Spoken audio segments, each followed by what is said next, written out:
Desciende el paro en Navarra en 887 personas, un 2,84%. 30.376 están desempleadas en nuestra comunidad. El porcentaje de mujeres en paro sigue siendo ostensiblemente superior al de hombres, más de 18.000 contra más de 10.000.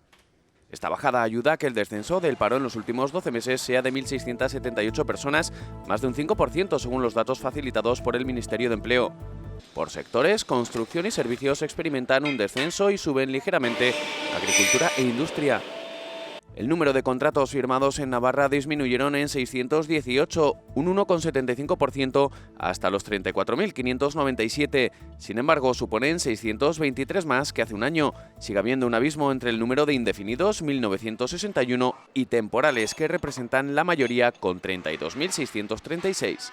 En España el paro ha bajado en 63.805 personas, sin embargo, es el menor recorte en el mes de junio de la última década, pero los 3.015.868 personas paradas suponen la cifra más baja desde noviembre de 2018.